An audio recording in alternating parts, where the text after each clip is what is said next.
So what do you get when you take the Loupedeck Live, remove 4 dials, 4 buttons, change the keypad layout, shrink the size and the price? You get another video from me, so let's get started.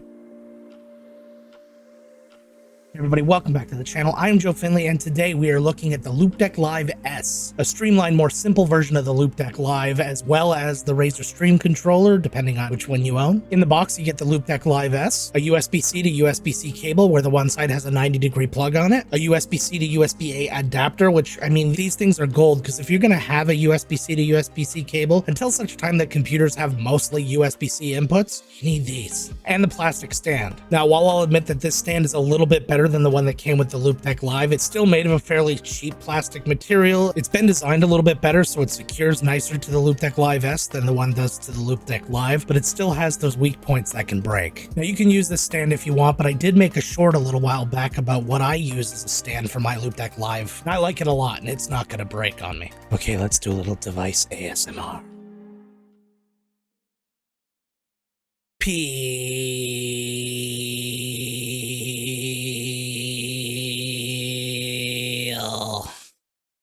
Click, click, click. Turn, turn. Other click, other click, other click. Peel.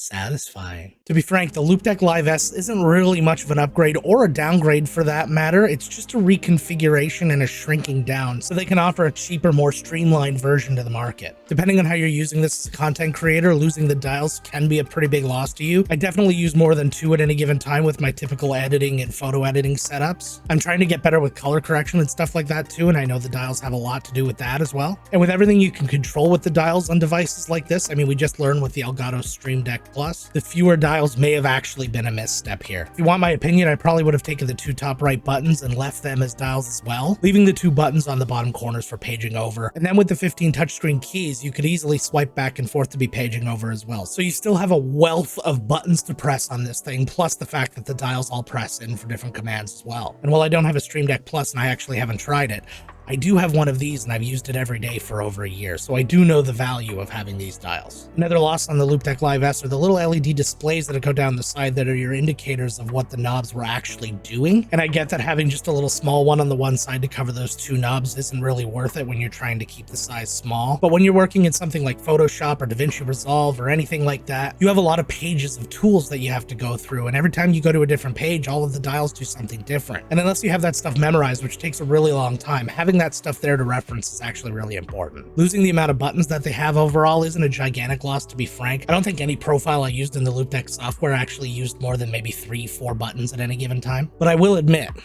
it is pretty cute. Now, the Loupedeck Live S uses the exact same software that the Loupedeck Live, the Live CT, the Razer Stream controller, everything else uses. It's just the Loupedeck software. And if you watched this video of mine, the software probably left a pretty bad taste in your mouth. But if you watched this video, then you see they've actually made a lot of improvements since the Razer Stream Deck came out with all of the new native integrations that it has. One thing that's worth noting is when I was testing the Live S in the software, I actually wasn't able to find a lot of the programs that I use pretty consistently, but I noticed in my search that it automatically created a filter for the Loupedeck Live S. So the reason might be because those profiles haven't updated to just say that they work for the Live S, or it's just because the Loupedeck Live S isn't out yet, so they haven't actually made those connections. If you end up getting this and you find that you're having the same problems that I had, just remove the Live S filter from the search and marketplace and you should be able to find any of the profiles that you could find on any of the devices. The Loupedeck Live S is available today and it's dropping at a price of $179.99 US. You can compare that to the Loupedeck Live or Razer Stream Deck's price of $269.99 or the Elgato Stream Deck Plus's price of $269.99. So there's a lot of knobs out there.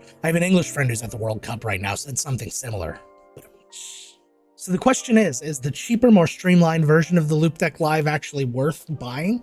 Maybe. There's no doubt that the value's there. It's about 2/3 the price and still offers about 80% of the functionality of the Loupedeck Live. And you know I'm a sucker for value like that. But like I said, I have a use for the extra knobs and really not as much use for the extra 3 keys that they provide on there. So the extra $90 was actually worth it for me. But full disclosure, I didn't pay for this. This was actually the first thing CGM ever gave me to review. And I didn't pay for this either. Loupedeck sent both of these to CGM, who in turn sent them to me to review. I'm going to give this one back to CGM though, because they can certainly use something like this. So So the question falls to you. You're actually going to be spending the money. Is the extra $90 worth it for the extra dials? Do you have a use for them? Let me know down in the comments. But at just under $180, it's definitely a more accessible price if you're just looking for something simple. Let me know what you think about the Loupedeck Live S down in the comments, and since we're in the holiday season, why don't we give the gift of smashing the like button and hitting subscribe? It's the least expensive gift you're going to be able to give all season because it costs nothing. And while I've still got you, why don't you go check out these videos that go a lot more in depth into the Loupedeck Live and the software, so you can make an educated decision as to which one you want. Until next time, gang, let's get to work. If you get this, and you can have any profile or anything like that any of the other, you'll be able to find any of the software that you could use. Just remove the Live S filter from the search and marketplace, and you should be able to just remove the and you should be able to find all of the, just remove the any of the profiles that work on any of the other pieces of hardware. Just remove the Live S filter from the search, and you should be able to find any. Just remove the Just remove the filter. Just remove the Just remove the Live S filter from. Just remove the. I can't get it. Just remove the Live S filter from the. Just remove the Live S filter from the search and marketplace, and you should be able. Just remove the Live S.